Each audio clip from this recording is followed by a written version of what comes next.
Hey, what's up, everyone? Welcome back to another episode of Bad Thought Studios. Today, I got my good friend Jay Shear joining me.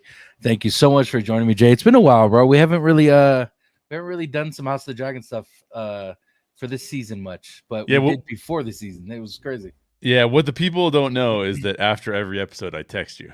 Yeah, exactly, So we have a exactly, discussion, but it's just not. It's like very short and it's not aired. So we got to Ex- save that for this episode. exactly. And you were like the main people I wanted to talk to after the season, because we had our texts back and forth about what we liked and disliked and stuff Yep. like that. Yep. But I want the long-winded version of how you've seen these. So, you're the one person I can turn to and kind of get your feedback of um what you like and dislike, and you won't Awesome. put me down if I like something or dislike No, something. no, no, no, not a chance. Not a chance. Yeah, it's insane, but yeah, Jay. Of course, you have a new vacancy coming out, or no vacancy, excuse No me. vacancies coming. Um, Yeah. for those who don't know what it is, do you mind telling them what the movie's about and what you got going on? Yeah, so No Vacancy is a proof of concept short film that is also a prequel to a feature film that we're going to try and sell. And it's about Lee Larson arrives at a remote roadside motel because she's being blackmailed, and she has to deal with this situation as she's at this remote motel. So it's a little bit of a I like to call it like a superhero mystery thriller kind of vibes, like neo noir. So it's kind of fun. So yeah, and you've seen it but it's on the Yeah, festival circuit, so I can't show it publicly. I know you've seen it. We're gonna talk about that later because I love getting people's opinions on it. And by the way, shout out to X Rod in the chat because yeah. we were hoping that he would make it, but he couldn't make it. So shout out to you, X Rod. We're gonna miss you today. But yeah, thanks for having me on, man. That's on the festival circuit. I'm waiting for that to come out. We're gonna pitch to some studios, hopefully pretty soon here, and see if we can make the feature. So we'll see how that goes. And so I do have a quick question. hmm Do you have to wait to put to put it out on YouTube until you know for sure it's not getting picked up, or how does that work? Like, or as soon as it's done at the festivals, you're allowed to drop it. as soon as it's so the reason why we can't show it publicly is because there's still sort of an old school way of thinking with the film festivals that they want to be the ones that showcase it geographically because they Yeah, don't want it. So if it's available publicly and everyone could have seen it, and you're trying to run a film festival, the idea is like, well, why would we want to run this film at our film festival when everyone's already seen it on YouTube? exactly. They're not going to want to show up at the festival, so how they kind of manage those things. Gotcha, So it gotcha. might be like a year. I told OG's like, when can we show it? I'm like, I don't know, dude. It might be like a year because like the festival circuit's a long circuit. I Yeah. can keep submitting.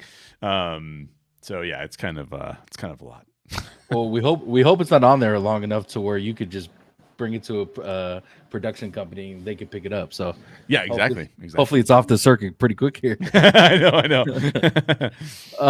But yeah, guys, go follow Jay Shear on How Stories Work, his YouTube channel. He does very great detail when it comes to a lot of movies that he loves, and I've told this plenty of times. He's one of the reasons why I'm writing my script is because how detailed he is inspired me to be detailed in the script that I'm writing, Yeah. which I've been slacking on, by the way. Jay, don't yell at me. No worries, no Um, worries. but yeah, it's been nice. It was nice to see the movie, bro, and I can't wait for see what's next for Yeah, sure. thanks, man. Thanks, man. I appreciate it. But we are here talking House of the Dragon season 2, Jay. Um, Yeah, like you said before, our texts have been back and forth of things that we liked and dislike. yeah.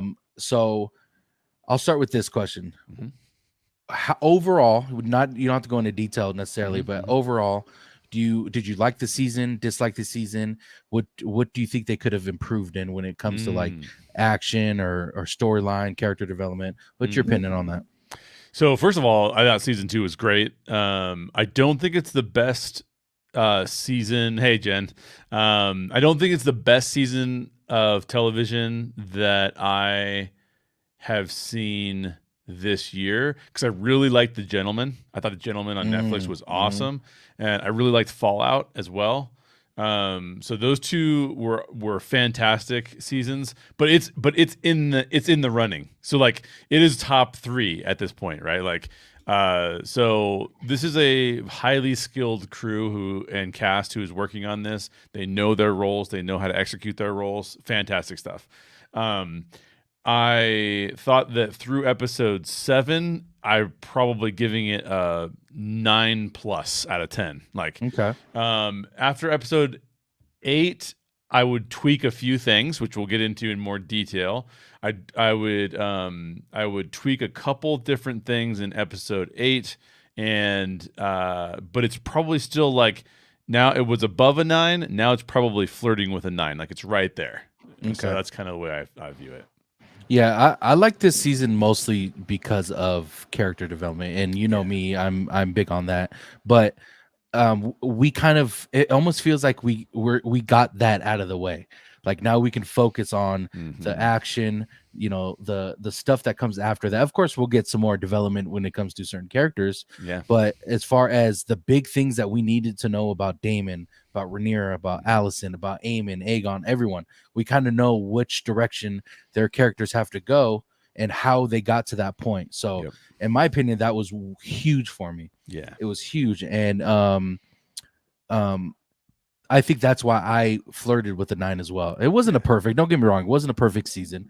There was some highs, there were some lows. You know, I complained about Daemon being in Harrenhal for too long. And but to me, even though he was there for too long, the 8th episode is what, the 7th and 8th episode is what made it worth it to me for him being there. Sure. Of course, they could have made it 3-4 episodes, like at the max, but unfortunately it was 6, I think. Yeah. But to me, the whole prophecy, we'll get into all that stuff, but him getting that vision was chef's kiss to me. I think it was something that Daemon needed to see. And not just that, you see him being a changed person, and Alice Rivers was the one who noticed how much he's changed. So like do you want me to give you my pitch for what I would change? Sure, yeah, of course. Okay. So when I talk about this, first of all, I'm not a book reader. Okay. So when I'm talking about this, I'm talking about the structure of a television show. I'm not talking about like what happens in the books, what doesn't happen in the book, which book it happens in. How many books are there for House of the Dragon? Just one? Fire and Blood, yes. Just the one, yeah. So I'm not talking about, what I'm talking about specifically is the way that the TV show structured its particular season, right? And I would make essentially just one change to this season, and it doesn't kind of end on like kind of like a, I don't want to say it's ends on a low point, because that's not accurate, right? Because episode 8 is not a bad episode, nor is, like, you hear people say like, oh, episode 8 is just a giant hour-and-a-half preview for the next season. Exactly. Like, I don't think that's true either. But the best part of episode 8, and maybe the only part of episode, and maybe there's another part of episode 8 that could go into be transitioned into episode 7. But when you do a season of television, my particular thinking about how you should do that and structure that from a storytelling standpoint is that you finish up the character arcs and some of the plot arcs that you've been developing through the season. And then you also say, if you're going to get another season, which of course House of Dragon knows they're going to get, then you have a little bit of a plug of like what to expect moving forward. But a majority of the episode is finishing out or resolving the arcs. So in a storytelling structure, you have setup, you have conflict, and then you have resolution. That's like the general structure of whenever you see like a movie, you have those 3 things. Well, I think that unfortunately for episode 8, it starts to get into some setup, which is why people say it's a big trailer for the next season. And it should have been more resolution, less setup, in my opinion. So here's what I would have changed. Very minor changes, okay? I would have changed, because the only resolution of an arc that we get in episode 8 is Daemon's resolution. And that resolution is amazing. And that resolution is like really compelling, and it's awesome. And so let's just take that, move it into episode 7, and finish episode 7 the way the episode 7 finishes, because we all watched episode 7 and we went, oh man, Rhaenyra has turned the tide. Like she was this whole season, she's been waffling of like, we can't go to war, I don't want to ruin the kingdom, and it has made her look weak. Yeah. But she does something bold and kind of ridiculous, and people can't stand it, especially her son, in saying like, I'm going to bring in more dragon riders, and I don't care if they're not highborn. I don't care what they are. That ending of so if we had taken Daemon's story and we moved it over to episode 7, now we have a completion of Daemon's arc, and now we have a completion of Rhaenyra's arc, and the promise is dragon wars going forward all day long. Now, do we get some extra stuff in episode 8 that is beyond those things? Yes, we did. But I think you could have saved that for the setup of season 3, right? And you could have had some of that stuff in season 3. So that's the only change I would make, and that's the only reason I was disappointed in episode 8, is that when you foreshadow different things, we kind of expect some of those things to come up in the final episode of that season, and then for some of the stuff not to come up, and it's going to come up later. Yeah. But I feel like they lean too heavily on the, like, I finished episode 7 and I was like, here it is, man. Like, this is what is coming. I can't believe she ended there. That's going to be amazing. I didn't need to see the dragons fight. Seeing them all set up on the mountaintop of like, come get us, bro. That was perfect. That was perfect. So I don't need to see anything more than that. But when you end episode 8 the way you end episode 8, besides the Daemon moment, everything else is a little bit of a fizzle. Yeah. That's my only complaint. So that's kind of where I'm hanging out. Is that's the only change I would have made, and then we're talking about like a 9.5 out of 10 season, right? Like, yeah. So my text to you was like, man, I thought I was not happy with that episode. It's mostly as me as a storyteller going, oh, you could have ended it like where you did end it in episode 7, only with Daemon stuff included. It would have been perfect. So that's my. And it's very valid too. Like, you bring up that point of like, you can merge the vision that he has into episode 7, and then you get the cliffhanger of Aemon pulling back before he gets to Aemon pulling back before he gets to Dragonstone, and you leave it like that. And you are 100% correct. I think the way they were looking at it was, okay, we're getting a cliffhanger for episode 8, setting up episode 8, and then we're going to drop the bomb of Daemon having the vision of seeing the White Walkers, seeing Daenerys and the dragons, seeing the prophecy of Ice and Fire, a Song of Ice and Fire. I think they thought it was going to hit harder than it did. Yes. But and to me it hit hard. Like, I was going nuts when I seen it. I was going nuts. But of course I would have loved to see it like with the way you prefaced it. I would have loved to seen it kind of end Daemon's character arc in episode 7 while that's happening, or even do another episode completely and make that episode 8 season 7 or episode 7 episode 8. Yes, so exactly. Very, very valid point. I never thought of it like that. See, this is why I love having you on, bro. Maybe rethink shit. I love being on the show. This is great. But you are correct. If I had to, like I said before, the action, if I had to say this, of course, was not that much this season.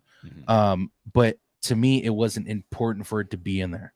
I think because I do House of the Dragon and Game of Thrones content, you see my comments just filled with this show didn't have enough action, didn't have enough going on with it. And the only thing I will say is it's even though it's a very simple statement I'm about to make, people can't wrap their head around it, that this is a family political drama series with amazing action scenes. There's a completely difference in genres. Like, you don't go in watching like a war movie and expect just straight dialogue. You're gonna want some action. Like, it's the same thing with Game of Thrones and House of the Dragon. Like, even in Game of Thrones, you get the action scenes that are fantastic to watch, but that's not what the Game of Thrones is. It's a political drama, hence the name Game of Thrones. Thrones is a political, you know what I'm saying? Yep, exactly. But I do want to go to Rhaenyra. Now, you mentioned that her being looked at as weak. To me that was and I do want you to go into detail when it comes to her, because for me, I looked at her as someone who needed to know that peace was not on the table. Totally. And to me that was huge for her character arc. Yep. And we saw that when she went to go visit Allison in King's Landing. Mm-hmm. She knew that peace was not going to happen, and unfortunately that's when she was like, okay, let me go get some bastard children of Westeros and try to get these dragons. And beautiful move, smart move. Yeah. But a lot of people see her as weak because she hasn't gone out and done anything to kind of show that she has power, right? Which I think is a smart idea, because she wouldn't have had enough. She had no foot soldiers. She only had a couple dragons that are able to fly. Like, she needed something, and she ended up finding it. But let me know what you think about Rhaenyra and her arc in season 2, because a lot of people take it as Daemon and Aemon should be the two main characters instead of Alicent and Rhaenyra. But I personally like these two characters as being the two main characters. Yeah, I totally disagree with that statement of like, it should be. Yeah, and here's why. If you go back into Rhaenyra's past, and again, I'm just a TV show watcher. The book might be different. That's fine. I'm just talking about TV show. If you go back into Rhaenyra's past, Rhaenyra is a character who had two major influences on her life when she was young. She had Daemon, her uncle, who is he's a crazy ass mofo, for like lack of a better word. Like that dude's nuts. Like, his whole vibe is if I want it, I take it. Right? Like, that's his whole vibe. It causes chaos. He doesn't care if your feelings get hurt. Obviously his character arc ends in a place where he's actually being more thoughtful about people's feelings, which is wild and a really good character arc. But that's how he was when she was younger.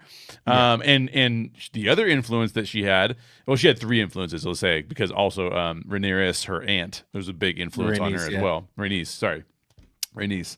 And then also her dad. Her dad was a big influence on her. And the one thing that Rhaenys and her father preached to her over and over and over again was, yes, a lot of our family has been like Daemon, but when our family is like Daemon, the entire realm suffers. Yeah. And then when the realm suffers, we then suffer. So she basically had a lot of wisdom guiding her. So when people say, like, we want Daemon versus Aemon, all they're basically saying is, we want just nonstop war, because those guys aren't going to do anything different. And one of the things I like about Game of Thrones is that Game of Thrones actually works in what happens when those kind of people rule an area. So you start to see economic collapse. You start to see, like, oh, we need to feed the dragons, so we're taking your animals. Well, that has a downstream effect. Now the whole population isn't getting fed. So it doesn't matter if you have dragons. We're still going to do an uprising against you because we're going to die anyways. We might as well try and take you over because you have all of our stuff.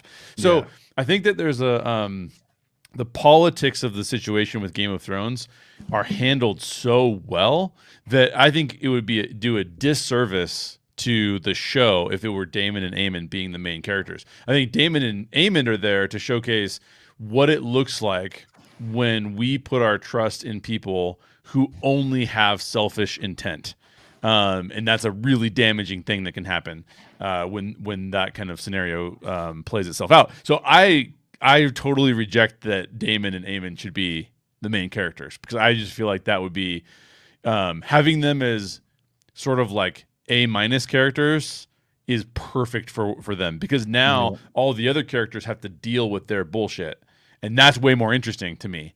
So I like that for myself. And another thing, when it comes to Aemon, a lot of people don't realize that as far as his dialogue within the show was so minimal. Like, he's a strong character and everyone knows who he is, right? But we don't really get dialogue from him in season 2 until like maybe 6th, or maybe like after what happens to Aegon, like in that fight scene, the 5th episode. So we don't get a lot of dialogue. He's just a very strong character in the show. So people have to also, for those who do think that Daemon and Aemon should be the main characters, I think that's just a bad take in my opinion. But I think it brings up a really good audience response to storytelling like thing to talk about, because one of the things that it does is it tells us that people like strong characters and they don't like characters who, it's okay if you struggle to make a decision, but we want you to take action. And so who are the people who are most likely to take action? Daemon and Aemon. So people gravitate towards those characters. But I think that what Game of Thrones is showing us is there's another kind of strength, and it's wrestling with difficult decisions. And I think the part of the problem with us seeing Rhaenyra as sometimes weak is that she had to go through a character arc, like you said. She had to go. We didn't see her. The show did not showcase to us as much that she was thinking about all of these various strategies. That was obvious, but only when she was holding a lot of that in. So she wasn't talking to other people about it until she occasionally would, like when she met with Alicent the first time, and she's like, "Look, this is a bad situation. I'm risking my life because this is a bad situation for the realm." And so I think that people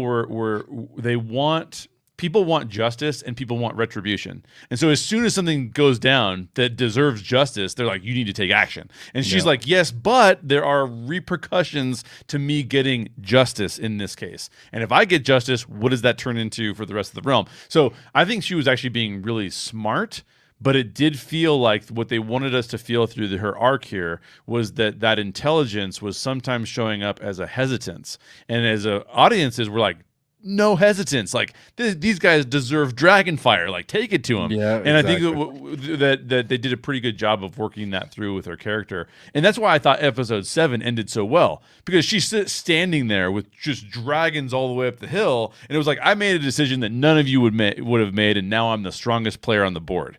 So that was just such a cool ending to her character arc. Yeah, and I agree. And to bring that point that you were mentioning a little deeper is we also see the difference between how Rhaenyra wants to rule the realm opposed to Aemon and Aegon want to rule it. We see Viserys and Rhaenyra have a relationship. Yeah. We've seen that on camera.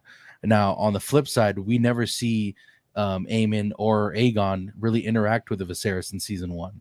Right. So we see the difference between having Viserys in Rhaenyra's life, most of her life, and Viserys really not paying attention to Aegon and Aemon. So once they got the throne, they didn't know what the fuck to do with it. They just listened to Otto Hightower, they listened to Alicent, and then we pretty much have the Hightowers ruling the 7 kingdoms.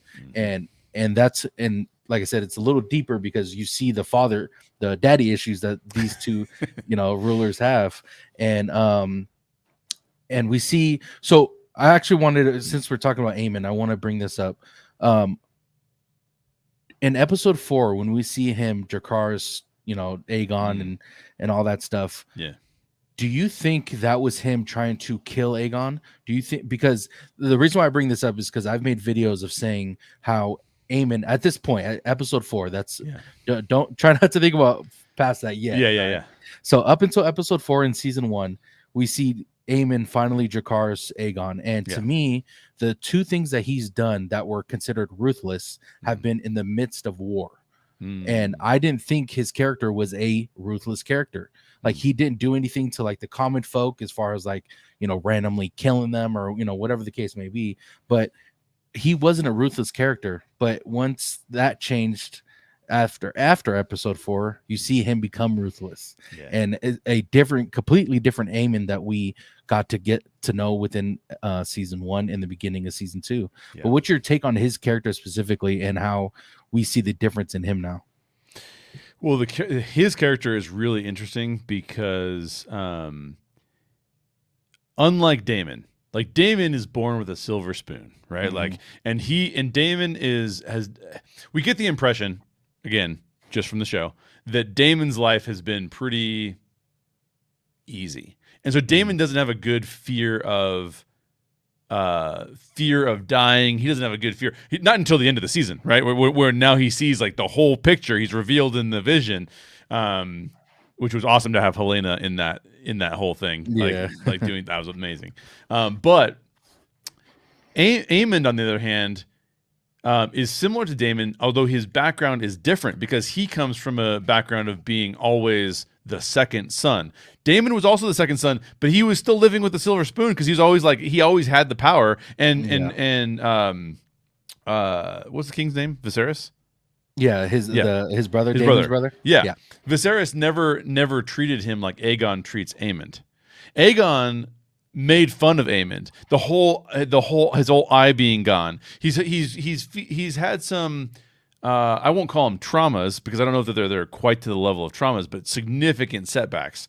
And so those significant setbacks, I guess trauma is defined by the person, not by me. But still, like those setbacks are the kind of thing that have made him embittered.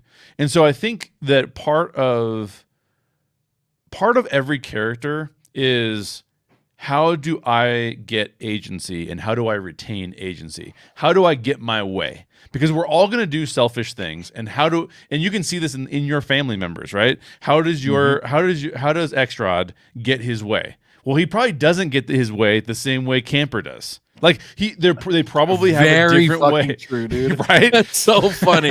So I apologize to Extrad and Camper for using them as examples. No, but it's the same in my family, right? Like Yep. like my brothers get their way in a different way than I get my way. Mhm. And so Aemond is a character who has learned, like, well, if I'm going to be on the receiving end of all this stuff, and the only person that I'm going to find comfort and wisdom from is the prostitute that I visit, then you know what? Forget this, man. I'm going to go. I have the best dragon in the Seven Kingdoms. You guys are going to, I'm going to become powerful because that's how I'm going to get my way. And so, and I think that's like a major influence on his character. So when his character goes through enough of this, like, no one cares about me and I still want to get my way, he uses you see him gaining, he's getting his way and getting back at people in ways that he can't really be totally blamed for because he's smart enough to kind of weasel his way in there and do that. Mm-hmm. And then then once he's actually serving as the king, he's not able to do that anymore. And now he's like, I'm just going to go full ruthless because I can, because I'm empowered to. So I love his character journey and the way that he's gone through that, those arcs, because he's a fascinating character for sure. Yep. And we also see we got to see the non-ruthless side to him at first. Then we're seeing this ruthless side to him. Mm-hmm. We're seeing the mommy issues he has by visiting that prostitute. He has that go-getter attitude when he claimed Vhagar and all that stuff. And then we also see the lashing out attitude that he has when he grabbed Rhaenyra or Helaena. He grabbed her and started pulling her closer, saying, "You need to fly your dragon." Yeah. And then he goes to I can't remember. I think it was the twins. No, it wasn't the twins. He went to the place, the very first scene we get in episode, or the second scene after the Thailand thing. We see Vhagar and Aemon on his dragon, and he burnt down the whole city. Right. Can't remember what it's from, but we see that he did something because he knew he couldn't beat Rhaenyra at the time, so he lashed out and went. So we're seeing different kind of character arcs when it comes to him, and that's why I love his character so much. And even before in season 1, people asked who's your favorite. It was Aemon. Aemon's always been my favorite character. That's cool. Good or bad, it's a great arc that he's going through and a journey that we're seeing him go through. Yeah, and people can relate to it, in a calmer version of it, of course. right. But yeah, that's why I love him so much. Yeah, it's cool. He's awesome. So people in chat probably know this, but Helaena is my favorite character. She's nice. She's such I shouldn't say my favorite, but she is the most intriguing throughout every character in this show. I make TikToks about her all the time. But you see her character development as well as the early stages of episode 1. You see, of course, blood and cheese. We see her kind of don't know or decipher if it's a vision or if it's real life. She helped them kill her son by pointing at the right one. As she walks down the steps, she realizes that it's no longer a dream anymore. This is definitely a reality. Like, you see the way her power or her visions start and then what we get in episode 8. Yeah. Not only is she able to, not only did she start from putting her head down and just being nervous to talk to people and walk away, in episode 8 she visits Damon in his vision, and then she talks her fucking shit right afterwards. As she's phasing out of the vision, she turns to him and tells him how he's gonna die. But just the development within that fucking season with Helena, I thought was the best development, even over Damon, because we seen the way she went from being just this scared little girl to telling the most powerful person in her, like around her, what is gonna happen to him. You know what I'm saying? So, well, what's your thought on Helena and her character arc and all that good stuff? I mean, there's almost not a bad character arc in the whole group, right? Like, I mean, just think about this. True.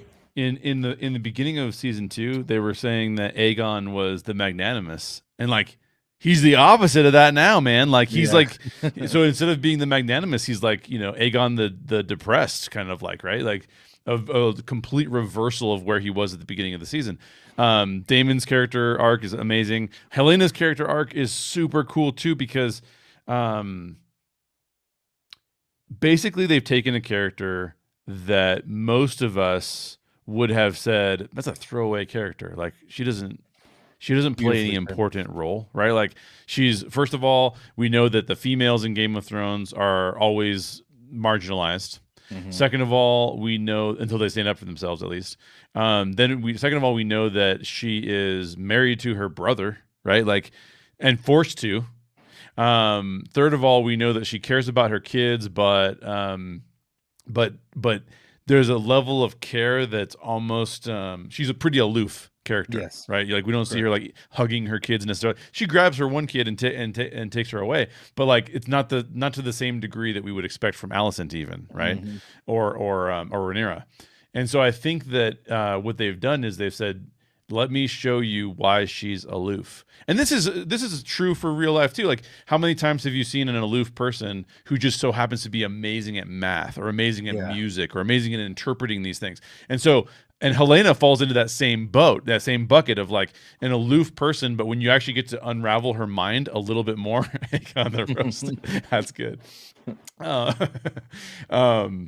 When you unpack her character a little bit more, you see why she's aloof. Yeah, because she knows all the things that are going to happen. She's already seen them. So to her, it's kind of like, how can I get emotional? I can get emotional about this, but I've been emotional about this since I was 2 years old because I started seeing the visions already. So I'm just experiencing the things that I already knew were going to happen. So that's why I have to stay a little bit more aloof, because my whole life has been seeing this tragedy play out in my family, right? So I think that her character development is awesome, and honestly, I prefer her character development over 2 seasons to Bran's character development over 8 seasons, to be honest. 100%, Jay. Yeah. 100. Oh my God. You couldn't have said it any better. 100 fucking %. And that's sad to say. It is sad to say. Yep. So I want to ask you a couple things about episode 8, and then we'll get to some questions.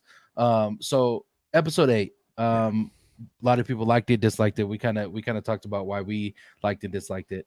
I want to get into specifics when it comes to this episode. So we'll start with Aegon and Larys, their relationship building. We don't got to go in extreme detail, but I love how Larys is finding that he can't eventually hop on the Aemon side because Aemon doesn't he don't fuck with him. In simpler terms, Aemon don't fuck with Larys. So which is, by the way, so dumb. It may be one of the dumbest decisions he's ever made, because the one thing he's weak about is actually knowing the idiosyncrasies of like how other people make decisions, and so that's like such a bad decision on his part. But yeah, go ahead. 100%. And I was saying this to X, and you see him kind of call him a toad or whatever it was. Yeah. And just be and then that's when he was like, okay, well, I still got Aegon on my side. I'm gonna tell him what he needs to hear and what needs to happen, and then we eventually see him and Aegon leave. But that, I think that relationship is very intriguing to me, because Larys isn't gonna have the power that he once had, because he's leaving with Aegon, and he's leaving everything behind with Aegon. So I am curious to see how that's gonna go. But where do you see like Aegon? Do you think he's gonna meet up with Otto, because people were speculating that Otto was captured by Laris because he would eventually take the hand back. Ooh. So there's a lot of things. But where do you see Aegon's character going because of what is happening with him being burnt and not able to do shit? Question. And we find out his dragon's dead. Yeah. Yeah. So, okay, a couple things. First of all, Laris is the same kind of character, and these kind of characters you see in real life too, as somebody like Littlefinger from Game of Thrones, which is to say, or what was the name of the dude? The guy with the shaved head, the bald guy. Varys. Was that Varys? Yeah, Varys and Laris. Okay, yeah, there you go. That's how you can tell. Kind of similar. So all these people who are behind the scenes, the spycraft people, right? Mm-hmm. What tends to be true of spycraft people? They tend, even in the real world, by the way, they tend to switch sides pretty fast. Mm-hmm. Because they know what their skill set is, and they know how that skill set is useful to other people. And in that skill set of spycraft, it's all about what do I know and how do I attach myself to the most powerful person and provide value to them in a way that then provides me value because I get to raise up in the ranks and all that kind of stuff. Yeah. So Laris to me is a very fascinating character for that reason. And you can see that he's also one of these characters, which is kind of crazy that Aemond didn't see himself in, because he has had a problem with his leg his whole life and has been looked down upon because of that. And you would expect Aemond to kind of figure that out and be like, we could be buddies. But when Aemond rejects him, then he's like, well, there's another brother that I can influence, right? Who also has had his life transformed, who's now in a place where he needs to heal from that. And Laris actually knows as well, like I can help him heal because I've had to heal my own self in what I've had to do. So what's going to happen with Aegon? Well, here's what's really interesting. I don't believe that Laris will stick with Aegon necessarily because, again, he's going to go to the most powerful person. He sees the writing on the wall faster than anybody else because he goes, oh, she's got all the dragons. There's no way that they're going to be able to combat that. I can't rely upon Aegon or Aemond because Aemond's doing all kinds of crazy shit, and I can't rely upon him at all. So what is the best chance I have? If I try to go over to Rhaenyra's side, Rhaenyra already has a master of spycraft that's working for her. So chances are she's not going to listen to me. So now what choices do I have? Well, there's still an heir who has a claim to the throne based on what Alicent has said, which even Alicent doesn't believe anymore. Yeah. But he still has a claim to the throne, and people would think that he has a claim to the throne. And if there's some way for me to manipulate that, even if it's to get into the good graces of Otto Hightower, if he hasn't kidnapped him, right, and put him away, these are the kind of things that Laris would want to do. So Aegon, to me, is completely reliant upon how Laris is able to strengthen him over time. And quite frankly, Aegon is going to need more than just Laris because Laris only knows how to manipulate people, and Aegon needs to know how to lead people on top of that.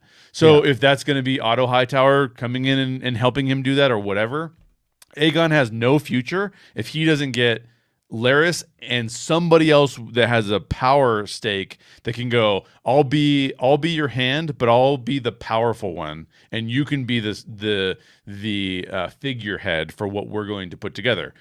So I think that Aegon's story is maybe the most interesting story moving forward from a subversive perspective, because we have let's face it, Alicent has no power anymore. Alicent's screwed.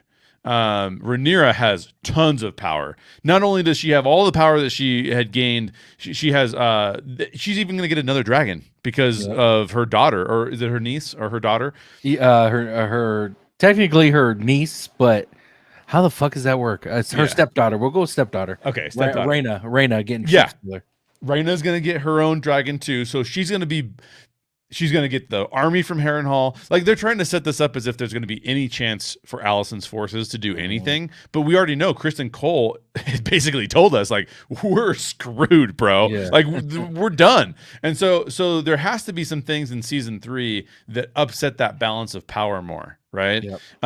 Now they could have ended the season with Daemon being like, "I'm not coming to your side. Like I'm not doing that," and that would have still upset the apple cart. We would have been seeing like, okay, well, what's exactly going to happen here? One of the reasons why we can't really predict even the 2024 election, not to make this political, but just to say, because RFK is out there. So like if Daemon was going to be the RFK, then you'd be like, what's going to happen? I don't even know. But Daemon has not. He's so Rhaenyra has all the strength, which makes Aegon's character really, really interesting because he's out there. He has a claim. We know Otto's a strong character. We know Larys is a master of spycraft. What else could happen when some of these other pieces start to fall where he could take up another position? I don't know, but it's really fascinating to me. Oh yeah, and people speculate Larys bringing him to Dragonstone. You know, getting him out of there pretty much. Also, that Larys, like I said, Larys took Otto because so. If you remember at the end, we see Otto he was kidnapped pretty much, and it looked like he was on a boat.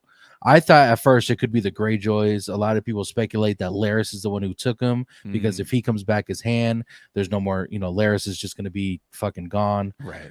So there's a lot of things, and we can even put it this way to where Aegon is brought to Otto Hightower. So there's a lot of different ways. Yeah. I see his character going, and people are pissed because of Sunfire being gone. For book readers, you guys can, jumble that in your head of why Sunfire is gone, but for show watchers, in the books, Sunfire is not gone yet.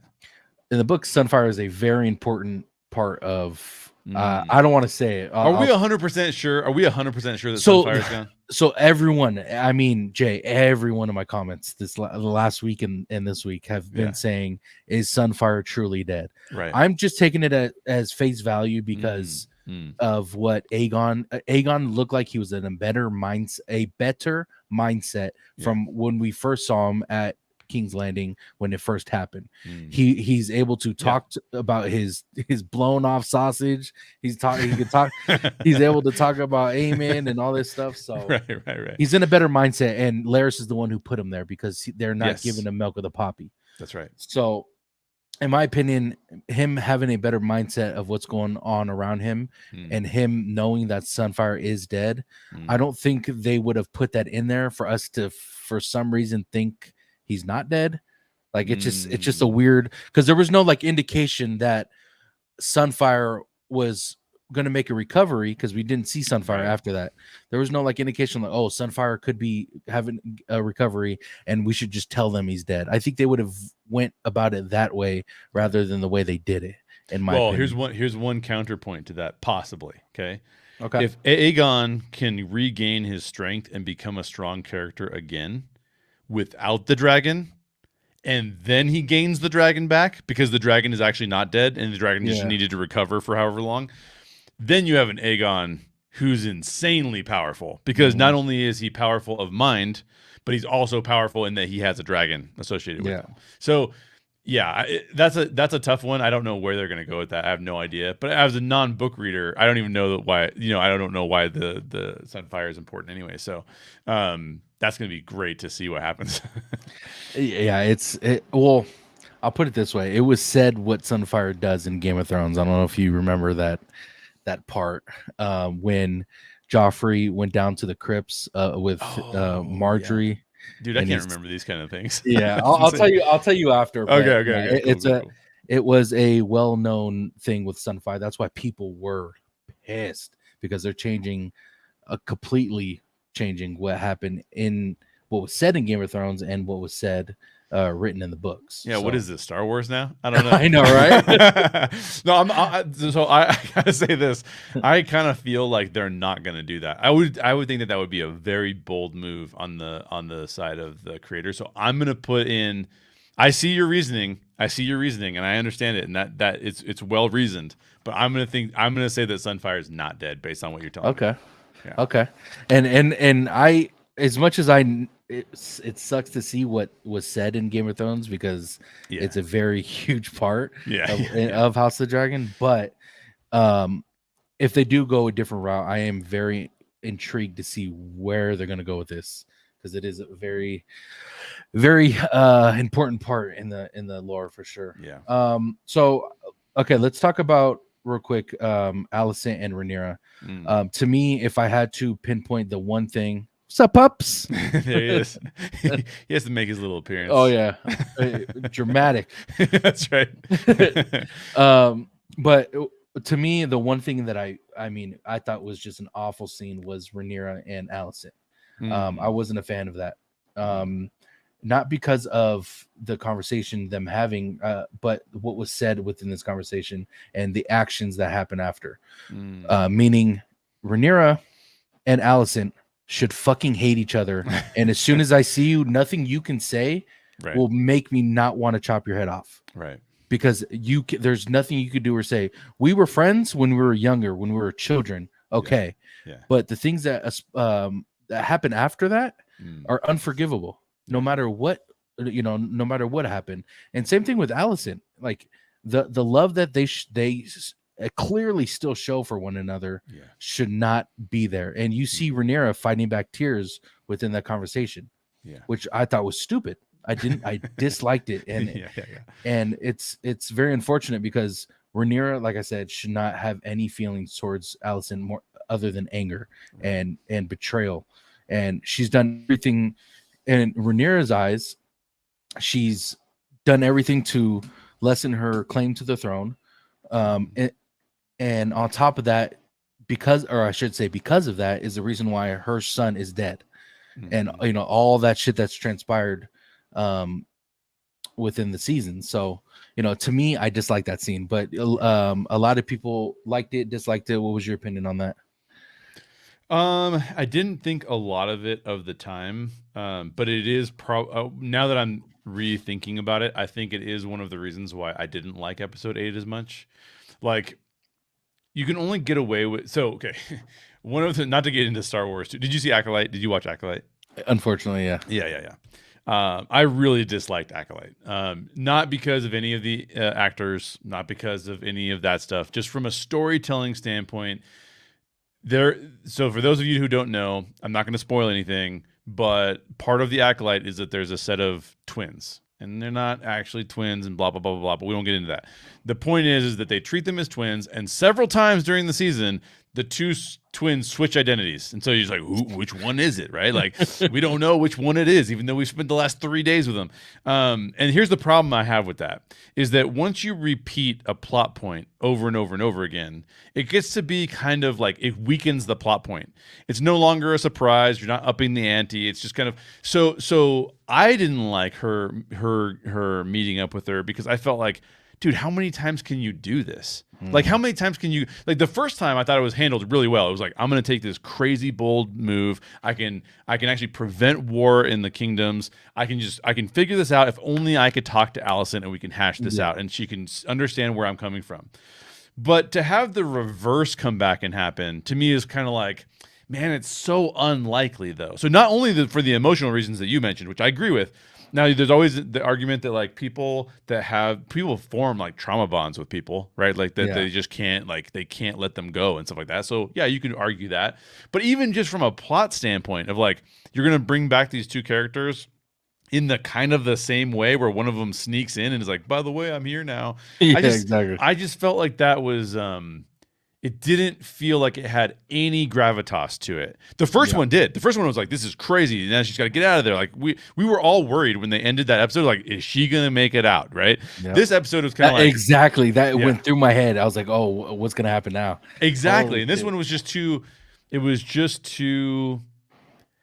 not only that, it feels, and to your point, which you eloquently made, it doesn't feel very Game of Thrones. Because in the Game of Thrones, you have a character come in like that, and you would just have somebody go, yeah, kill her. Yep. Done. We're done with this. Put her up on the banner, hang her from the walls, right? Like, I mean, that's kind of like the Red Wedding thing too, right? Where like, we know that Game of Thrones takes some of what we may like not want to see or be uncomfortable with, and it just hits us with it. And so to give us that again was anticlimactic, and it wasn't my favorite. Yeah, well, I 100% agree with you, and you brought in the way you put that was perfect, and it was just unnecessary to me. I didn't think it was something that, of course, no one saw it coming, but for a reason, because no one wanted to see it. Like Right. it was just. But if I had to critique that episode, and that was just a huge part for me, Yeah. because like I said before, it's just something. There should be no love between them, and it clearly is still there for some odd reason. Yeah. And very unfortunate. Yeah. But to kind of wrap up this recap, and then we'll get into some of the questions, guys. The last scene we get, or one of the last scenes we get, is the vision. We get Damon, or I should say Alice grabs him from his sleep, which he fucking never gets. He can never get a good night's sleep, poor guy.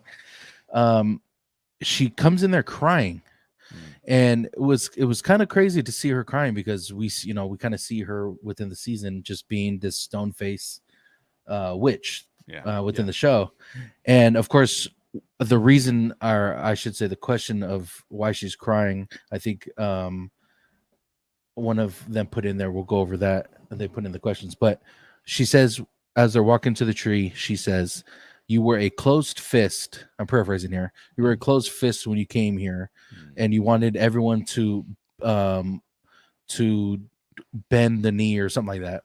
"And now you're a fucking changed man." And that's when she brings him to the tree. For those who don't know what the tree is, it's a werewood tree, and he's able to see the vision of the prophecy.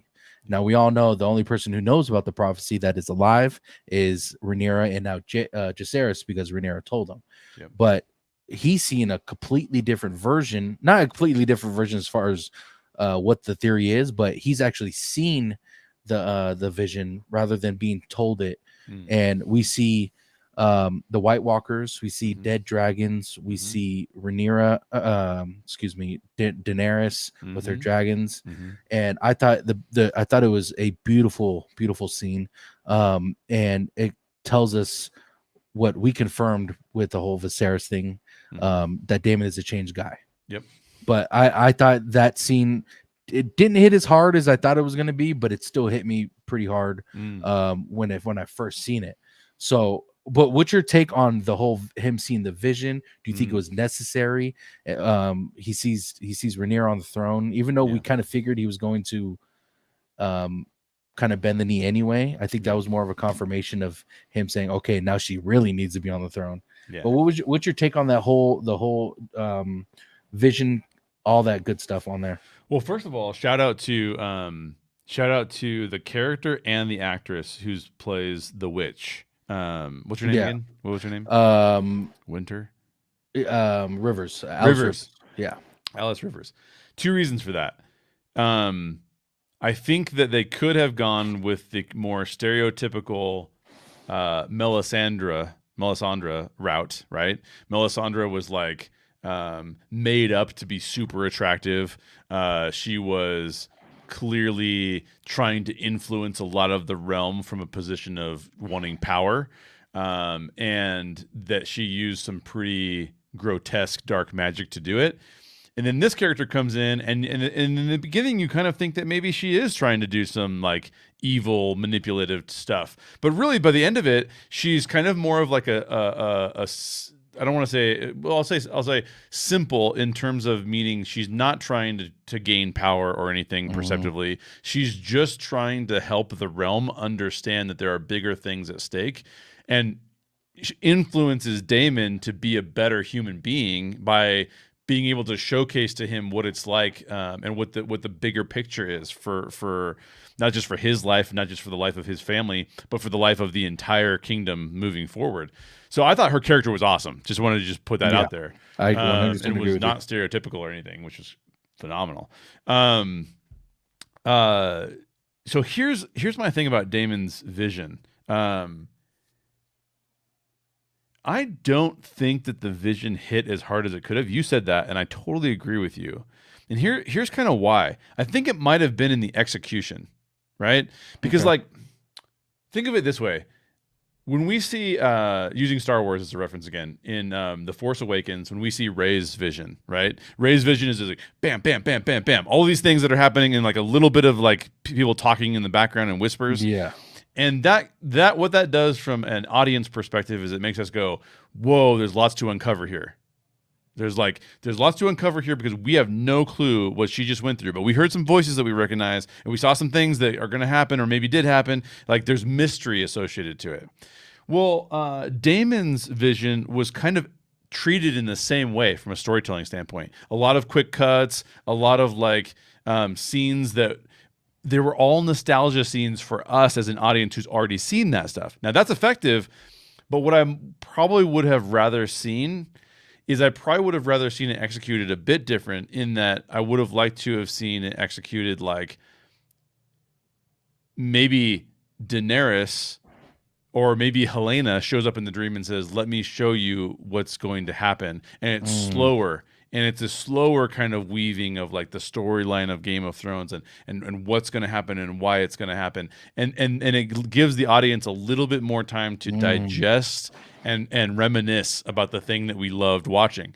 I think that would have maybe almost like a walkthrough, of it. Exactly. So that's kind of what I think why that didn't work as well. So yeah, I think you're right about that. But I love that aspect of it, because you had to ask yourself a question of like, how do you get this guy who's got to be close to 40 years old? Damon's got to be close to 40 years old. How do you get a guy to change who's not had any desire to change his entire life? And showing him what the, for lack of a better word, the universal story of what's going to happen is probably the only thing that's going to change that guy, right? Yep. So I think that was a really effective choice. I'm gonna let my dog out really quick because he's just roaming around. He's like, "What do I do?" Yeah, Sade. Unfortunately, we got leaks. Which sucks, and I'm sad. I am very sad that people were spoiled because of the leaks. But I want one more thing about that was a lot of people were pissed because of the vision, and weirdly they were pissed because of the vision. But their mindset is, why do we care about the prince that was promised? Why do we give a shit about the prophecy if we've already seen it in Game of Thrones? Yeah. And it sucks that people just see things a lot different than I do.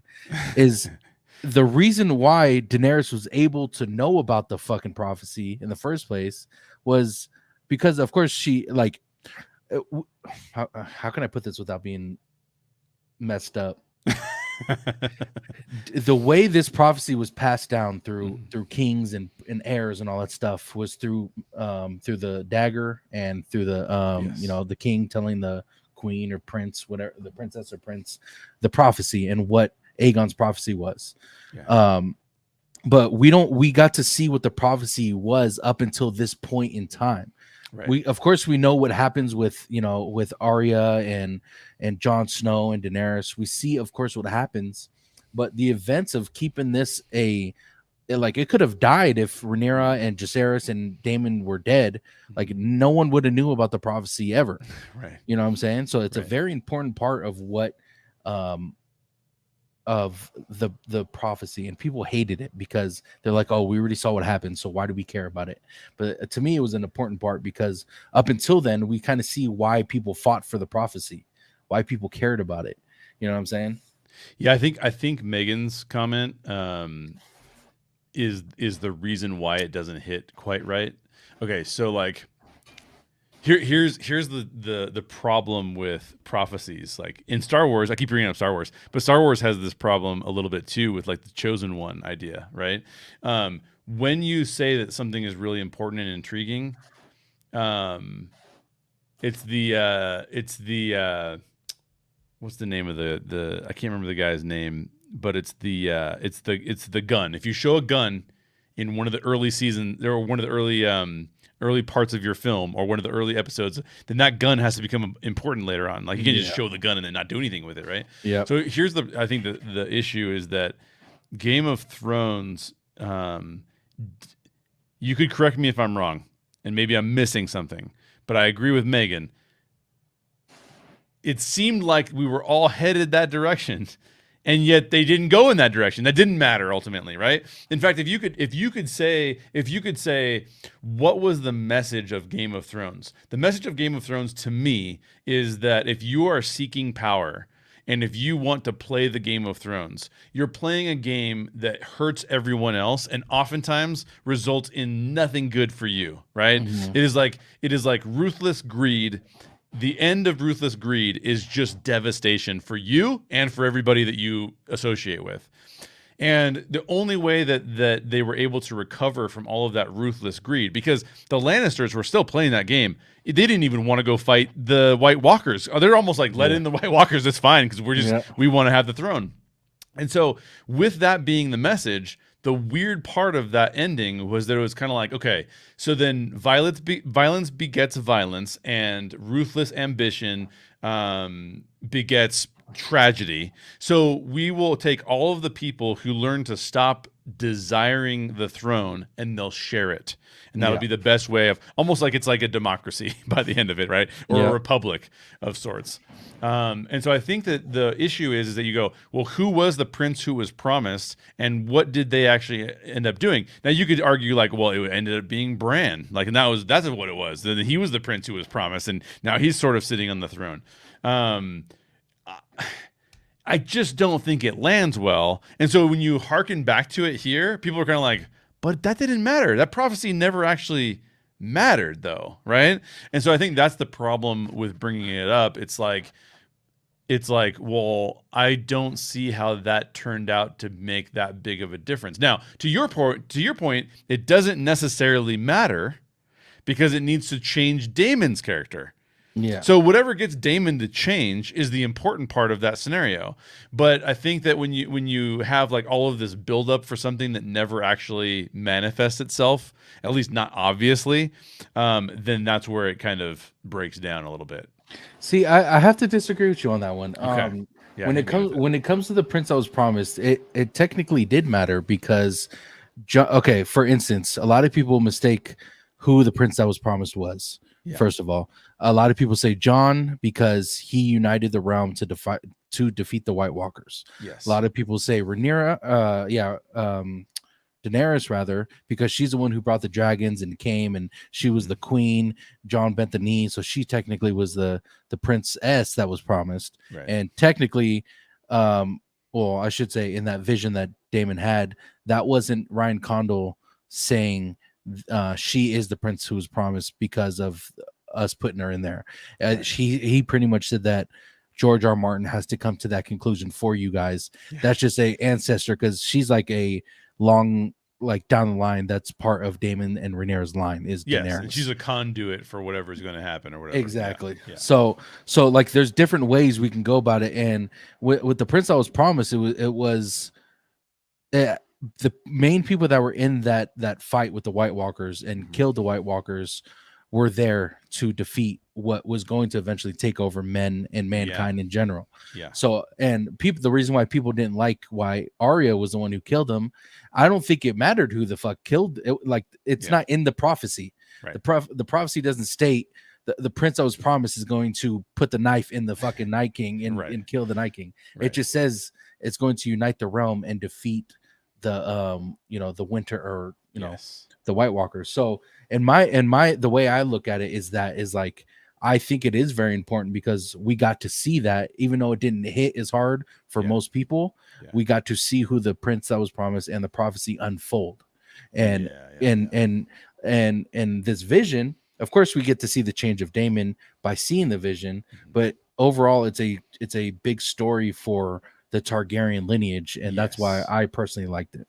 Yeah, no, I'm not. I would not argue against you in that. I think that Game of Thrones' biggest problem, the biggest problem of all the problems, was that they decided to do a season 8. Because if you ended with season 7, like, everyone's like, that's awesome. Like, we got to see a lot of characters like do a lot of cool things, and we prevented the White Walkers. And if we pretended that season 8 didn't exist, then that vision would have hit super hard. Yeah, it would have been like, oh man, now we know. I think the problem is that we got season 8 and they kept doing stuff, and so that's where I think it gets, again, so much of this stuff is like is like storytellers dealing with franchise storytelling, and then trying to take bits of that story and like be inclusive of other things. It was the same thing, which I'm not going to spoil anything, but we got a couple of cameos in The Acolyte where it was like, but dude, you can't. No, don't do that. Like that's the same feeling. It's like, but that's not the context that I want to see that character in, or that's not I don't think that that's what would be going on right then. And so I think that's where it gets to be a little bit more hard for the audience to take. So they should be taking it like you're taking it, but given the other context they have from some of the other stories, it's harder to take it in that context. Oh yeah, 100% agree. Oh man. So Jay, I appreciate the recap. We're just gonna answer a couple questions. I didn't realize we were at an hour already. Are you good on time? Do you have to go? Oh yeah, I'm good, man. No, I'm good. This is fun. Cool. Yeah, we're just gonna answer questions. The chat is fantastic, by the way. Yeah, there's so many intelligent people in the chat. You have a good chat. Oh yeah, they've been awesome these last couple months, man. I tell them all the time, like I'm so thankful for, especially TikTok. Most of these people in my chat are from TikTok, and they just been insane these last couple months. But Marissa, welcome. How you doing? If you see characters from another universe crossover, which would it be? I'm assuming we'll use the Game of Thrones and House of the Dragon universe just because we're talking about it. But I would love to see Daenerys and Rhaenyra kind of interact. I think that would be fun. I think that'd be fun. And we see, of course, unfortunately, we saw what Daenerys's eventually her arc was at the very end of Game of Thrones. But I think they're two sweet queens that never. I shouldn't say that never was, but we haven't seen yet sit the Iron Throne, which is unfortunate. But what's your opinion on that? For me, it would be one of the things that I think has been really fascinating to watch in season 2 is how ineffective and like uncompelling the Lannisters are. I mean, the Lannisters were like you love to hate them, and you did hate them. Although Jaime kind of like had a little bit of a turn for the better, like later in the seasons, but to me, I felt like that the Lannisters were like, dude, this ancestor of the Lannisters is super weak, man. Like this guy's kind of lame. I would love to see some more characters that harken back to what Tywin will become, and how smart Tyrion will be, and how ruthless Cersei is, and how Jaime is sort of like a lovable idiot Kingslayer, right? Exactly. Like, but skilled too. And so I would love to see some more of that, because the Tyland Lannister, like this guy is really dumb, man. I was telling the ex, I was like, "Do you notice what we haven't heard from the Lannisters?" And he goes, "What?" And I said, "A Lannister always pays his debts." Yeah. Haven't heard that yet so far. I've not heard it. Apparently, they've been being cheap to people and not paying their debts. So exactly, we'll find the moment where they finally start paying it. But Megan asks, favorite moment of the season and least favorite moment. Favorite moment was I would have to say the ending of episode 7. I thought when she got her dragon seeds to claim their dragons, and Aemon flying over to Dragonstone to come to find out there's 4 dragons waiting for him to fucking, and then you just see Aemon turn. He's like, I can't do this. And we didn't get to see that from Aemon whatsoever. He was a confident person until that scene. So that was one of my favorites. Least favorite, I would have to say the Alicent and Rhaenyra convos that they've had. I didn't necessarily hate the first one in Dragonstone, or in King's Landing rather, but the one in Dragonstone was just unnecessary to me. But what do you think, Jay? Oh man, you took two of the really good choices. Yeah, I think you can go with those two. That's fine. It's up to you. No, I mean I'll say that those are probably my favorite and least favorite, but let me add a couple other moments in that I think are great moments that may not be my favorite. But I think that the way that House of the Dragon does their CGI is so good that it's going to be like Jurassic Park, where like 40 years later, we can watch Jurassic Park and be like, this is still amazing technology, Mhm. better than some of the movies we see today. So some of my favorite moments are when there's a dragon, when they're in the dragon caves and it's just darkness, and then you see the dragon just come out of the cave. I mean, like, Yeah. that's like phenomenal. Like the way that they handle that is really, really cool.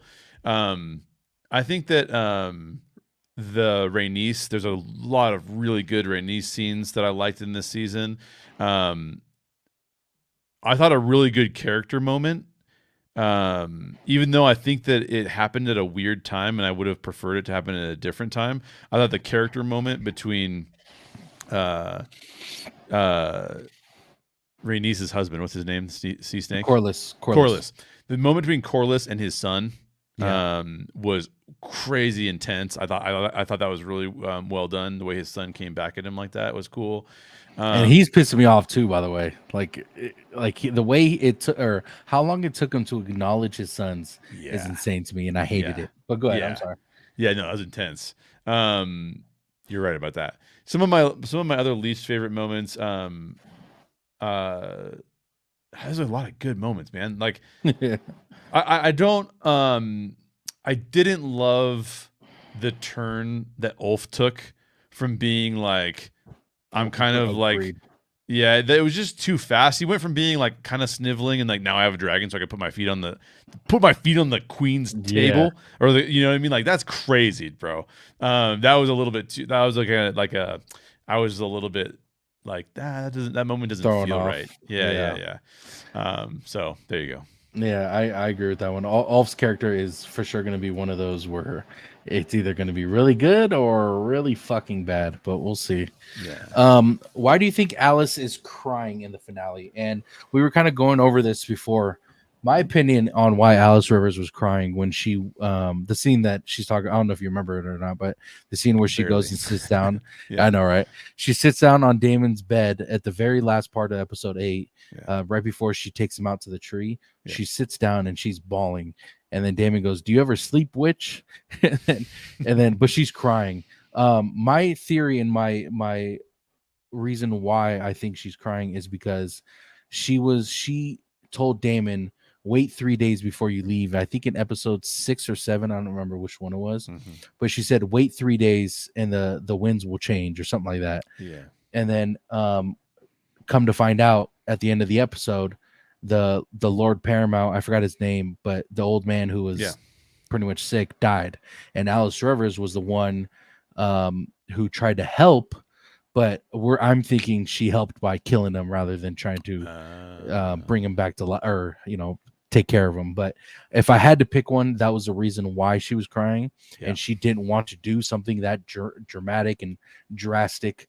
I don't think she's ever killed before, so that might be a first for her. Right.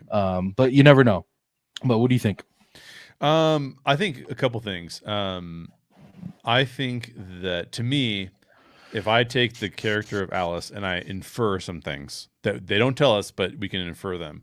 She's been a part of Harrenhal for a really long time. She knows what 400 years. Was it 400 years? Is that what it is? Years, yeah. Oh my gosh. Okay. So at least that's what the actor came out and said on a interview, that her character is 400 years old. I'm not sure how real that is or not, but she kind of confirmed. That actually backs up what I was going to say. So that's great. But I was going to say, she's lived in this place where it has been tragedy upon tragedy. And so she's coming from a different place. Rhaenyra is coming from a place where she saw her father unite the Seven Kingdoms. And so she's coming from a place of like, we have to unite the Seven Kingdoms because my father wanted to and was successful at it, and that's how it should be run. That's how the Seven Kingdoms should be run. What we're seeing from her is like the opposite of that. Like, what happens when a place is just run into the ground and the ghosts of that place are active in people's lives? And so one of two reasons I think she's crying. One is because I think she's realizing that she's going to get Daemon to turn, because she realizes the vision is going to happen, and that's somewhat bittersweet, but also hopeful for her, because it's like, I've had to live in this place for 400 years of tragedy, and finally that can be used for good in some way, shape, or form. So she's crying because I think of that a little bit.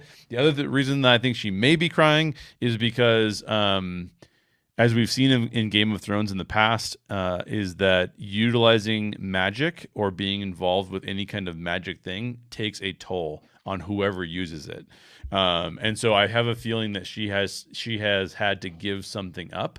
Maybe she is giving up her 400-year-old ghost life or whatever Okay. she is. And so there's a little bit of a bittersweet, like giving this up so that the kingdom can rise again type of an idea there. I like that. I never thought of it like that either. I mean, I'm putting a lot in there that's not necessarily no, in there. no, but that's the beauty. That's just the beauty of, for one, not knowing what's gonna happen and kind of just speculating. And I always say this, like, that was the one thing why I loved Marvel, is because most of us didn't read the comics, but we were able to speculate on what was coming next. So exactly. I love that. Alyssa also says, do you think Alicent changed her mind about Aegon being king at the end? Yes and no. Ultimately, it's not going to matter because he's not going to be there when she returns. But I do think that she knows nothing good can come from this war. So I think she is in that mindset. Like, I have to do this. Like, I have to right my wrongs. That little sabbatical she took in the fucking woods, like a hippie, she kind of came to it and was like, okay, I need this. I need to right my wrongs. And I feel like the only thing to do is to offer them to Rhaenyra, because they know nothing else. They're not strong enough. They don't have the facilities and the dragons and the army to defeat them in her head. And this is what goes through her head. So I don't think she changed her mind. I just think that kind of conclusion is going to be very hard on her way back to King's Landing for sure. What about you, Jay? So here's why I think she changed her mind. And Farah is actually saying this too, but the reality is she would not have changed her mind. I think that she knew right after Rhaenyra told her, "Oh, you've got this whole thing wrong." He wasn't talking about Aegon. He was talking about Aegon the Conqueror, not your Aegon. Yeah. I think she knew from that point, like, oh, I fucked up. Like, that was not it. Like, I got it wrong. Like, I think she knew that. Why is she turning over right now? Because, like Farah is saying, her prospects are zero. And so you notice even when she says, like, even when Rhaenyra says to her, like, well, you realize I'm going to have to burn Aegon in front of everybody. Yeah. I think there's a part of Alicent that's like, yeah, but at least everybody else lives. Yeah. Right. Like, at least the rest of my kids live. At least Helena is okay. At least, and also, dude is not dealing with his situation very well. So if I have to let one of them go, you know what I mean? Like, and so I that's kind of what I get from Alicent. I don't think for a second that Alicent wouldn't, if Aegon comes back and he's way more of a conqueror, like his namesake, and he has like a whole army with him, and he's got his Sunfire comes back and all this kind of stuff. You think Alicent's gonna side with Rhaenyra? Yeah, no. There's no way, dude. Like, so this is just a way for her to kind of manipulate her way into the best situation possible. Yeah, great point. And I never really thought about her changing her mind either. So, I mean, ultimately, it's not going to matter because he's not there. You know, once Aegon gets there, right? But I was asking questions of who will be the first one to turn on Team Green or Team Black. Yeah. And what's crazy is we get two in the same episode. We get Sir Arthur. So shout out to Liz, who is the person who just asked this question. Shout out to Liz and shout out to Brianna. We did a live reaction to episode 8, just watching giving our reaction. And during the episode, when Sir Arthur, the dude that Rhaenyra sends to see Daemon rather, and see what's going on, he was like, "Can I talk to you alone?" Did you see the part what happened when they first got out there? Did you see it? When they first got out there? Yeah. Well, what happened? He was like, "Did you hear that?" Sir Arthur turned around. He's like, "Did you hear that?" And he was like, "You'll be singing to the winds will be singing to the moon," or I forgot what he said. Yeah. You remember what the wind said to him? No. So if you have do you watch with subtitles? I do. Yeah. if you go back to that scene Uh-huh. and the wind that's blowing, you hear the word traitor being whispered Oh, right no before way. he says what he says, saying, That's awesome. "Yeah, Rhaenyra has good intentions," but so before he even said all that, the whisper said traitor, No and way. That's and then awesome. he goes and says, "Yeah, Rhaenyra has good intentions, but we need a king." Yeah. And then once at the end we see him bend his knee. Damon bent the knee to And that guy um runs away, bro. The gone. dude is getting out of there. Yeah, Yeah. he was gone. Yeah. So, but yeah, we see Allison and turn on Team Green, and we see him turn on Team Black. So that was kind of crazy. Yeah, that's wild. If you could have anyone train you to fight in either show, who would it be? Who would you fight? Oh, this is Um, easy, dude. I would fight Joffrey, or That's too easy, man. yeah, or I would fight Laris because I would have a chance at fucking getting his other leg. But Yeah. Sir Arthur Dane, he was in Game of Thrones. He's probably known as the best fighter to ever live in Westeros. So, do you remember that scene when he was swinging both swords? It was the Bran flashback when Ned Stark went to go see Lyanna Stark in the tower, and he fought the two soldiers waiting there, and he ended up taking. Do you remember that in Game of Thrones? Barely. I barely remember that. Go back and watch that scene. It was fucking crazy. Yeah. But yeah, so Arthur Dane would be my fighter to train me for sure. My favorite person who would train me, I loved this character so much. I wish they would have done a little bit more with him near the end, but Bronn from Game of Thrones, Bronn, he has had the right attitude, and he was training. Who was he training? Jaime, after Jaime lost his hand, right? Yeah, Jaime lost his hand, and yep. So I would have Bronn train me, and who would I want to fight? Dude, I have not disliked a character. I think the most dislikable character in the history of characters. I can't think of a more dislikable character than Ramsay Bolton. So of course I'm going to fight Ramsay Bolton, dude. That guy's like the most evil son of a bitch there is. Yeah. Holy cow. Yeah. You know what's funny is, believe it or not, the guy, I think his name is Glenn something. He played Joffrey. Mm-hmm. He quit acting because he's crazy. Yeah, he was so good too, dude. Oh, wonderful! No one could have played Joffrey better than Joffrey. Yeah, there's no way. But the crazy thing is he's the one who quit acting because of all the hate he got. Even though I thought Ramsay Bolton's character was worse. Yeah, and he has a new show out right now called Those About to Die on Peacock, and he's the main character, and he's fucking phenomenal in it. So it's crazy how you go from being one of the worst characters to in this show. He's a good character in the show. Yeah, like, and it sucks because Candon and I always talk about typecasting and how unfortunate it is for some characters. Yep. Even though he was, it plays in a Roman era kind of time, so I guess you could consider that typecasting. But at the same time, his character is pretty dope in this show. Yeah. So, but yeah, I agree. Fuck Ramsay. There's one more question that I wanted to get to. There's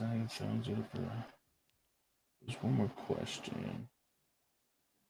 Where is it? Where'd it go? Sorry. No, you're good. This wasn't it, but there was another one that I was looking for. So Farrah asks, what's your favorite scene from season 1 and season 2? So season 1, I would have to say, you can keep your tongue. That scene was fucking phenomenal to me. When Damon sliced up Corlys's brother, and he said, "You can keep your tongue in the throne room." Yeah. But actually, I take that back. That's my second favorite. The first, my favorite scene in season 1 was when Rhaenyra was trying to fight for her son to be heir to the Corlys's Driftmark, heir to Driftmark, and then setting a fight in it.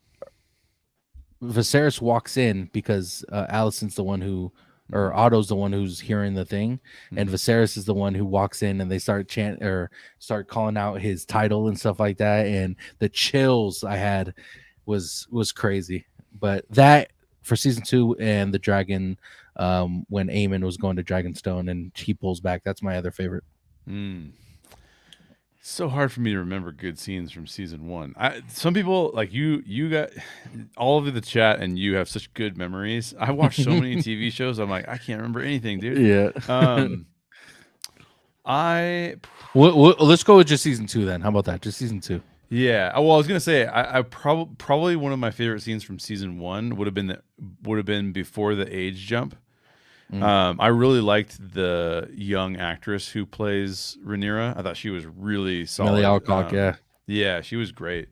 I thought she did a really good job of being suspicious of Daemon, but like I think this is one of the reasons why in season 2 and even later in season 1, it's so weird to see Rhaenyra be indecisive, because you never got the impression that young girl was going to be indecisive. Like you always got the impression that she was going to she knew what she was going to do. And I think that was a really interesting character turn for her. This season, my favorite scene. Oh man, there's a lot of really good scenes in this season. You know what might be my favorite though of all of them? When Daemon first arrives in Harrenhal. And he expects that there's going to be like fighting, and he expects that there's going to be like, and he's just walking through the halls, and we get to see that gorgeous set that they built for Harrenhal. I mean, that thing is amazing, and it's raining, and it's like this. I'm not going to be a conquering king at all. Like this is going to be lame. Like this is not as cool as I thought. I thought that was pretty phenomenal. Yeah, I agree. I love how he bent the knee like right away too. Yeah, like, oh, this castle is yours, man. You got it. That's right. It's all yours, brother. Liz also asks, do you think Harrenhal amplified Daemon's desires to be king and brought it out to surface so he could let it go? If not, then how do you explain the sudden change from the end of season 1 to what we see in season 2? I don't want to say it amplified it, because ultimately we see that Alice was the one. I'll put it this way: Harrenhal might have amplified it, but I think Alice was the one that turned that desire down for him. I think Alice, that's why she was such an important character for me, is she's the one who put Daemon in the position to be a better person, and she was the one helping Daemon fight Harrenhal's dreams, or fighting the demons that Daemon once had. So yeah, I think Harrenhal amplified it, but I think that's why Alice Rivers was so important of turning that desire to be king down, because once he started listening and asked Alice for help, we seen the change in him. So I have to go with that one. That's cool. By the way, one other really cool scene that I really liked. I really liked the scene where the two twins fought each other. Eric and Ark. Yeah. That was a great scene. I really liked that scene. Dude, I was going nuts too, bro. Like I wasn't expecting Eric, but that shows, especially in Game of Thrones and House of the Dragon, we see the bond that twins have, and it's fucking crazy. Like, unfortunately, we see a weird kind of bond that happened in Game of Thrones when it comes to Jaime and Cersei. Yeah. But we do get that bond that we get in House of the Dragon with Eric and Ark, and like, I can't kill my brother without living with that kind of guilt, so I have to take my own life, and it was poetic as fuck. So good. So good. I love that scene. All right, so in regards to Harrenhal and how it affects Daemon, so here's the way that I kind of view it, and I'm putting a little bit of my own experience on top of this. I think that when you start to lose something in your life, and not something like, not a family member, because I've lost family members before, and that's a different kind of loss, right? Like that's a loss of like, that's a loss of a love loss. Yeah, exactly. What I think that Daemon is losing his abilities in a way. He's always been super smart. He's always been super capable. And in Harrenhal, he doubts himself for the first time. And so it's almost like it's not, he has the same desire to be king, but when he enters Harrenhal, he's always thought that he should be king because he's the best specimen to be king. I am the toughest. I'm good at fighting. I can put people down when I need to put people down. I've got like a phenomenal dragon. Like he's just seen himself as like the alpha of alphas. And when he sees himself that way, it's like, well, who else should be king? I'm the strongest of the strongest, right? And I think that's some of the reason why he even challenges Rhaenyra when she's even a little girl. It's like, are you going to really challenge me? Because he thinks that you should be king, but like, I'm the alpha of the alphas. Like, show me that you're better than me. And then when she doesn't, he doubts her because he's like, she's not the most alpha. She was when she was a girl, but now she's grown up. She worries about her kids. And so I think that what it is with Daemon is it's more like Harrenhal bringing him down a couple notches. I think it's more of Harrenhal showing him like, this is what it's like. Your brother had a really bad disease and ran the Seven Kingdoms, and you kind of felt like you should take it over from him because you didn't have that disease. But guess what? This is what it feels like to have a disease. You don't even know if you're dreaming or not. You can't even tell if you're in your right mind. Everybody else around you thinks you're crazy. And so it's Harrenhal kind of showcasing to him, just because you are the alpha does not make you worthy. And that he has to learn that. And then the final nail in that coffin is going, there's bigger things for you to worry about than you being king. Because at some point in time, there's a whole army from the north that is going to come sweeping down, and you think you could be the one that counters that? No, it's not. It's your future lineage, and you got to be worried about other things. And I think that to me is what the change in Daemon is representing. It's him not being as strong as he thinks he is, and needing to see that, and then see a bigger vision, and going, oh yeah, it's not me. It's not me. I love that. I absolutely love that. And if you put it that way, it makes sense now. Like it makes sense why Daemon is seeing all these things and Harrenhal fucking with them. Yeah. And to Alice's importance to me, it like I just love her. For one, the actor is phenomenal, but just her character in general, like at first you're like, okay, who's this fucking chick? Is she about to she about to screw with Daemon? Is she making Daemon a bad person? Is she the one giving him, like, that was my mindset, like she's the one giving him these visions. But then it was like, no, it's Harrenhal. Because and shout out to Liz who put this question out. She's like my go-to, and anything House of the Dragon and Game of Thrones, and I have a question, she's my go-to. Shout out to Liz. But awesome. She pointed out that his visions stop once he gets to a magical source. Now that Alice is magical, did you notice that his vision stopped once he got to her? And same thing with the werewood tree. Once he got to the tree, all the visions stopped. So that another aspect to her character, which I loved. I thought it was phenomenal. I agree, because I think that if Daemon doesn't have Alice, he goes fully crazy and doesn't even have a dream of anything. He like, in other words, Alice is Daemon's way out of Harrenhal. Yep. And if he doesn't have her, he sticks in Harrenhal. He sticks to not bending the knee, and he inherently just goes crazy like everyone else does at Harrenhal. Exactly.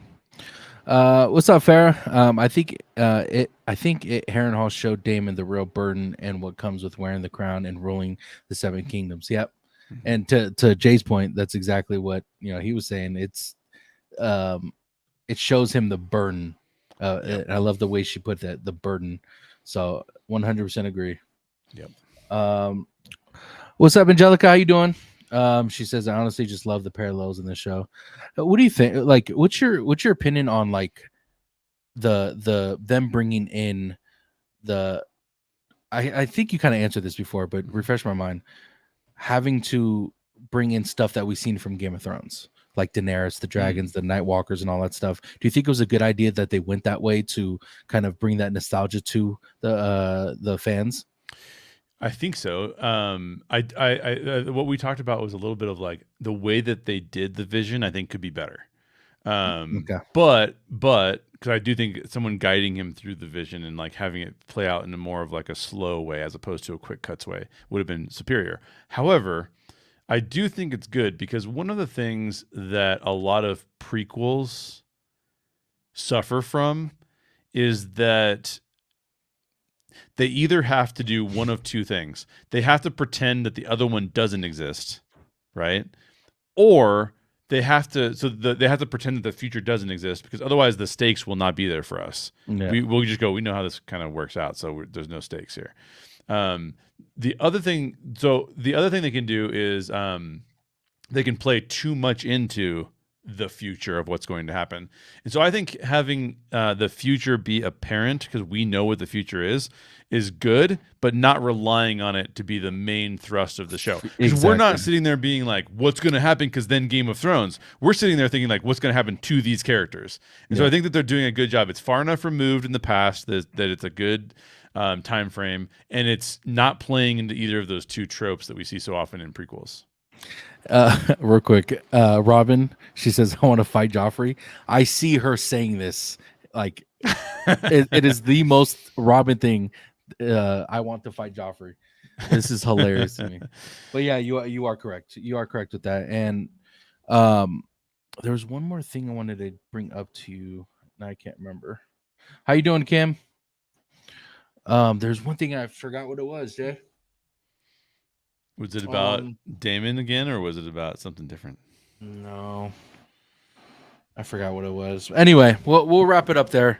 Shout out to everyone in chat: Marissa, Farah, Kim, Robin, Sade, Liz was in here. Who else was in here? Megan, Roman. How you doing, Roman? Everyone that was in here. If I didn't say your name, I appreciate you guys for coming in. Jay's a great friend, guys. Make sure you guys go show some love to him on his YouTube channel. Oh my God, it's gonna piss me off now, Jay. Well, I was gonna ask you. You have to text me. We have to do another. Did you do another show, dude? Yes, I know. Oh man, it was a good question too. Yeah. But yeah, I'll text you. But Jay, appreciate you, brother. Always a pleasure talking to you, man. Always good to catch up with you. House of the Dragon's not going to be on for another year or so we got some stuff to talk about. Yeah, exactly. One thing that I do eventually want to get you on is Dune Prophecy, which drops, I believe, at the end of this year. Yeah. It's the TV show coming out. Yeah. I want to get your opinion on that, and also Skeleton Key, which I think is eventually going to be coming out this year. It's another Star Wars. Star Wars Skeleton Crew. Skeleton Crew. There you go. Yeah. Yes. The other one I want to talk to you about, whenever it comes out. I think it's coming out this year, but I'm not positive about that.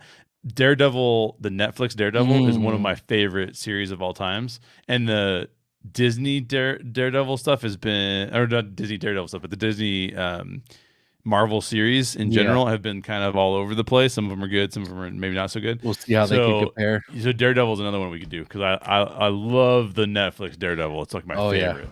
Do you know when that drops? I don't off the top of my head. Dude, I guarantee you George knows. You need to ask George. Yeah, I know. Probably OG55. Dude knows all that stuff. Exactly. Yeah. They look like they had a lot of fun this weekend, man. Man, they were making me jealous with all the fun they were having. Yeah, they look like they were having a good time. Yeah, shout out to OG and shout out to George, man. Love those guys too. But Jay, thanks again, brother. Always appreciate you coming on. If you could tell the people where they can find you, your YouTube and what else you want to promote. Yeah, there's two places where you can find me. How Stories Work with Jay Shear. I haven't been able to do a video over there in a while, but I do a lot of explainer videos about. I've got one on Sicario. I've got one on Chinatown, movies that I really appreciated that may be difficult to understand. By the way, I watched Inception last night. I'm gonna have to do an explainer on that, dude, because that movie is so dense. I gotta do a video on that.